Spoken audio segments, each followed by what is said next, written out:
In 1970, he announced a plan to start a pirate television station. He claimed to have spent £1 million on this idea, which involved broadcasting from 2 studio-equipped cargo planes, Constantel.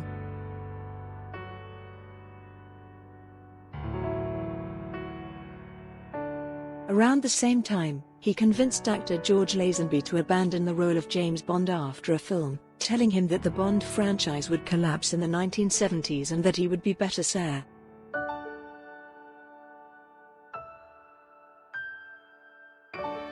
In 1978, a year after The Spy Who Loved Me brought in £148 million at the world box office, Lazenby was reduced to arguing for acting jobs on Variety's pages and offering to work for free.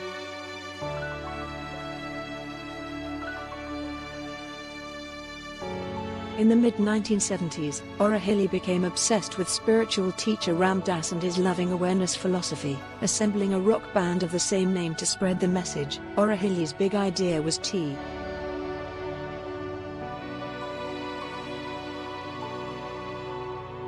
That said, the band members may have felt they had gotten away with it slightly, since ORahilly's original plan was to literally call them the Beatles.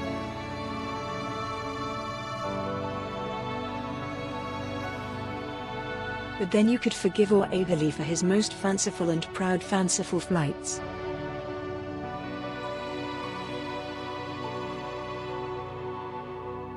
After all, he had an idea that changed the face of pop music in the UK.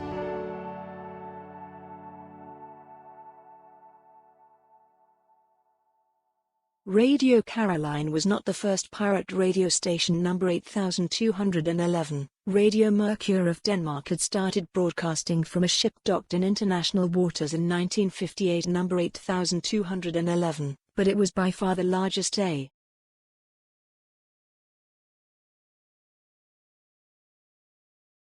ORahilly had become obsessed with this idea by running the Soho The Scene nightclub and working as a manager for Georgie fame.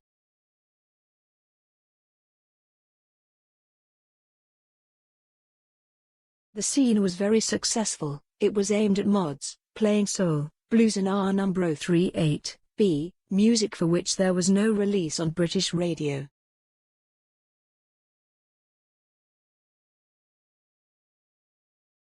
The BBC's Home Service limited pop music to 2-hour-a-week shows, Saturday Club and Easy Beat.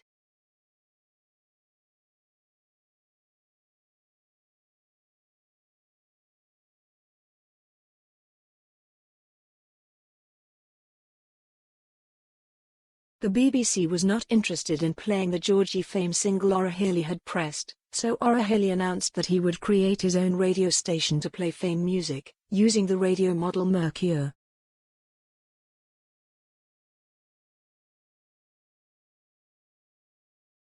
Launched in March 1964, apparently named after the daughter of John F.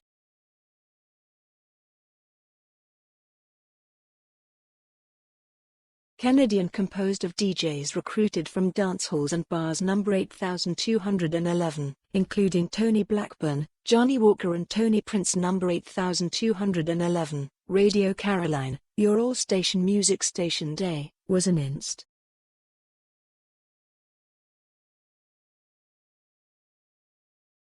He showed a desire to promote artists who were too wild or innovative for the BBC to reach them. Number 8211, from our number 038, B iconoclasts causing riots. The Pretty Things were Caroline regulars, at the beginning.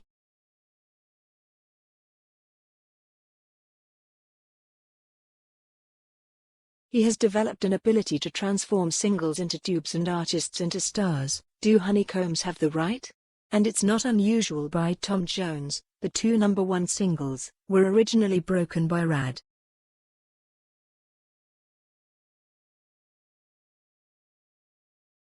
In addition, he developed a kind of subclass of singles which never became successful, but entered the national consciousness following Caroline playing them to death. Mark Harmon remembered hearing.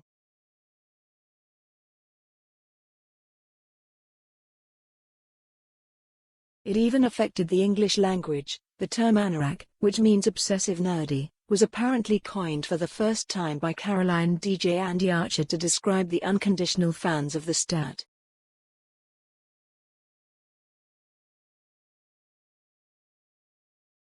Ultimately, the success of the pirate stations prompted the government and the BBC to act.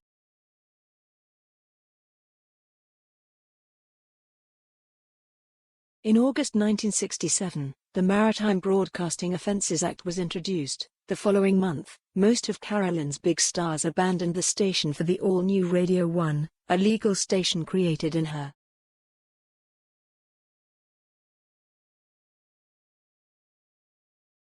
ORahilly and Caroline stubbornly continued number 8211. Johnny Walker stayed with them a little longer, number 8211, but became increasingly obscure. Radio Caroline tended to encroach only on the national conscience.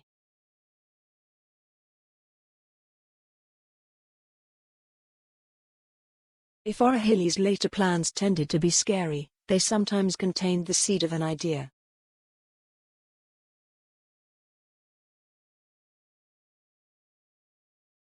Pirate television finally arrived without the help of planes. Members of the unfortunate Loving Awareness formed the core of Iandary's blockheads.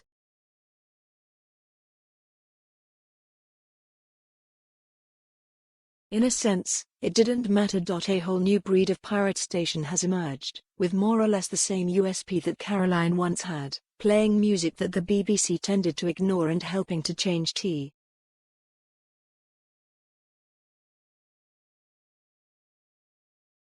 Launched in 1970, Radio Invicta was the first and only fully sold station in Europe and ultimately launched the careers of Pete Tong and Gilles Peterson. Kiss FM, which appeared after Invicta Stisa.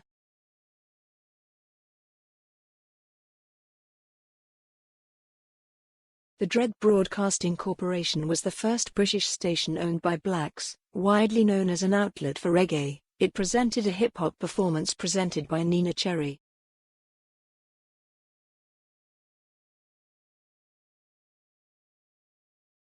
A larger explosion of pirate radio has occurred with the rise of acid house and its countless subgenres. Cool FM has been instrumental in the development of drum and bass, rinse, deja vu and delight D.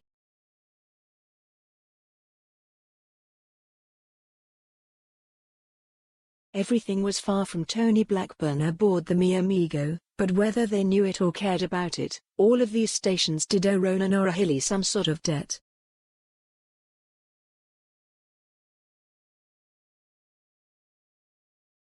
British pop music could ask the same question.